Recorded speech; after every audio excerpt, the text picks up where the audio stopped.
Ayu Putri Wulandari hadir di tengah-tengah Anda semua di acara podcast Guru Milenial.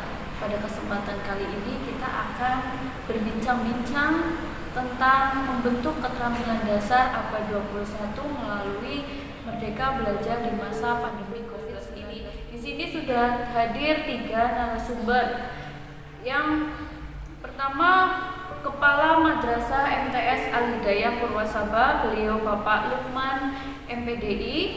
Apa kabarnya Bapak? Alhamdulillah, kabarnya baik-baik semua. Alhamdulillah. Dan yang kedua, perwakilan dari guru MTS Al-Hidayah Purwasaba, beliau Ibu Yahnun Priyani, SPD.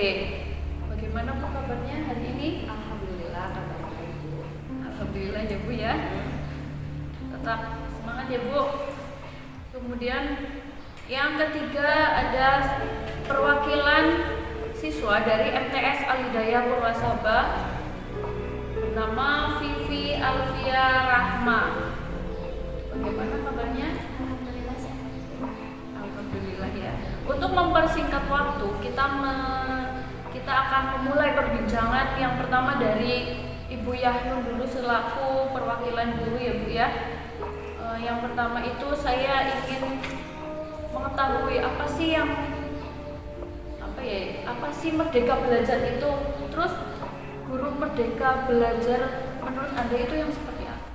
Jadi Merdeka Belajar itu yang kebebasan untuk belajar. Jadi seperti yang dicanangkan atau yang sudah disampaikan oleh Pak Menteri bahwa setiap guru diberi kebebasan untuk merancang pembelajaran gitu Bu. Jadi pembelajarannya enggak saklek.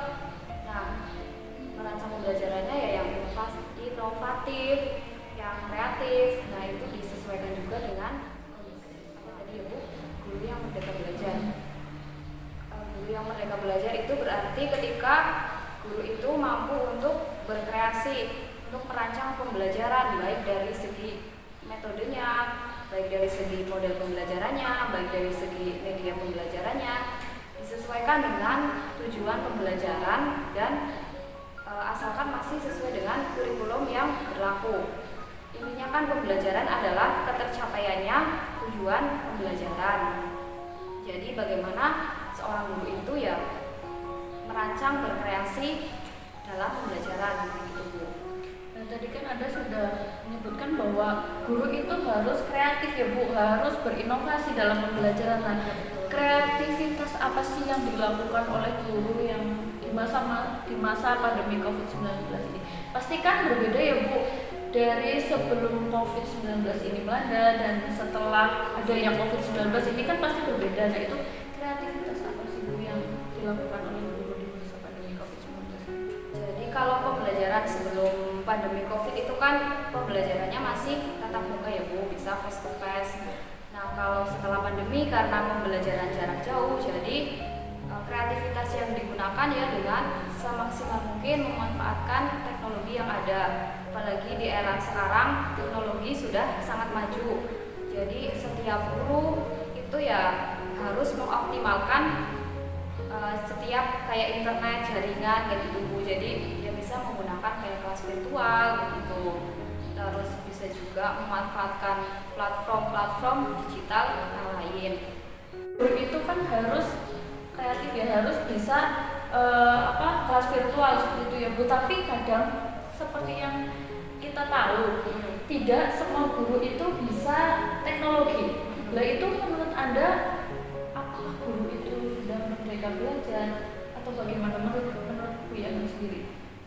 Jika mungkin ada guru yang belum paham tentang teknologi, itu selama pembelajaran dari itu hanya untuk memberikan tugas, hanya untuk menggugurkan tugas saja, itu Saya ya berarti guru itu ya belum merdeka kalau hanya sekedar menggugurkan tugas, hanya yang penting saya sudah ngajar, sudah selesai ya sudah kayak gitu. Kalau misal yang masalah belum paham dengan teknologi itu kan bisa diakali ya, maksudnya itu juga nanti tergantung bagaimana strateginya dari kepala madrasah, bagaimana untuk agar guru-gurunya bisa lebih melek teknologi kayak gitu. Nah, strategi ya Bu. Tadi kan ada bicara tentang strategi. Pertama di situ tapi. Oh langsung. Oh iya. Saya akan bertanya kepada Bapak Lukman MPDI. Di sekolah, tepatnya di MTS Al-Hidayah Purwasaba ini, strategi apa yang dilakukan untuk pembelajaran jarak jauh? Ya, berbicara tentang pembelajaran jarak jauh memang sedikit banyak sudah kita lakukan sebelum masa pandemi ini. Kita belajar tentang ya media-media online itu kan sekarang sudah merajalela, sehingga seorang guru itu mau tidak mau harus bisa mengerti, bisa memahami, bisa mengoperasional tentang pemanfaatan sumber teknologi sebagai fasilitas pembelajaran. Misalnya pada sebelum kondisi COVID itu sebenarnya guru sudah memerintahkan kepada siswa untuk mencari ilmu pengetahuan yang ada di dunia online ataupun informasi dari berbagai pihak. Nah, di masa pandemi ini memang seorang guru itu memang harus full pembelajaran daring dalam jaringan, sehingga ini pun kita dari pihak madrasah selalu berusaha mengoptimalkan seorang guru harus bisa minimal bisa menguasai bagaimana teknik menggunakan Google Classroom, bisa menggunakan YouTube, bisa menggunakan media-media pembelajaran yang lainnya. Misalnya di sini kepala madrasah itu membuat program, ada fintech, ada pelatihan dan lain-lain, sehingga nanti kemampuan seorang guru dalam pembelajaran ini benar-benar bisa mengoperasionalkan tentang pembelajaran daring ini. Nah, kemudian kebijakan madrasah terkait dengan pembelajaran jarak jauh di masa pandemi COVID-19 ini seperti apa Pak? Kebijakannya pertama melatih guru-guru bagaimana agar guru itu melek IT dengan aplikasi apa yang akan dipakai, pembelajaran apa yang akan dipakai. Begitu juga dengan siswanya. Kalau gurunya sudah bisa, kemudian siswanya juga bisa, juga menjadi permasalahan. Jadi gurunya juga dilatih, siswanya juga dilatih. Itu salah satu kebijakannya, mengadakan kegiatan pelatihan, ada fintech, bimbingan teknis, bagaimana cara membuat metodologi pembelajaran online dan lain-lain. Selanjutnya saya akan bertanya kepada Bu Yahnun lagi ya Bu, bagaimana sih implementasi Merdeka Belajar di sekolah Anda selama masa pandemi ini? Implementasi Merdeka Belajar. Tadi kan sudah disampaikan ya oleh Bapak Kepala Madrasah bahwa tadi kan dengan pelatihan teknologi. Nah, gurunya ya pasti mempraktekannya itu saat pandemi, saat pembelajaran jarak jauh ini dengan memanfaatkan teknologi tadi untuk pembelajaran. Dan setiap guru misal pakai platform yang beda, misal ada yang pakai Google Classroom ya bisa, ada yang pakai WhatsApp Group ya bisa, ada yang memanfaatkan channel YouTube ya itu juga bisa. Selama itu tujuan pembelajarannya bisa tercapai, selama gurunya bisa, selama siswanya paham dengan materi dan pembelajarannya menyenangkan, ya di sekolah membebaskan seperti itu Bu. Tidak saklek harus pakai ini aja, harus pakai ini aja, itu tidak. Yang penting senyamannya dan berkreasi kayak gitu. Sekarang saya akan bertanya kepada siswa ya Bu ya. Pembelajaran jarak jauh itu kan adalah salah satu konsep dari Merdeka Belajar ya Vi.